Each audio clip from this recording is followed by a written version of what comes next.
Morning! Ayan. Papunta na ulit tayo sa vineyard. Anong oras na ba? 8:15. Ayan. Dumadaan tayo sa gitna ng masukal na bundok. Ayan.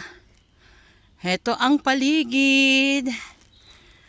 Tahimik. Nasa wild forest tayo.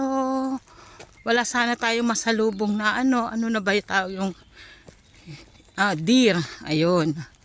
Kasi maraming deer dito. Kasi nga naging wild forest itong lugar namin. Ayan. Bulubundukin. Umpisa na naman ang trabaho. Kailangan kumayod. Okay. Sige, mamaya na lang uli.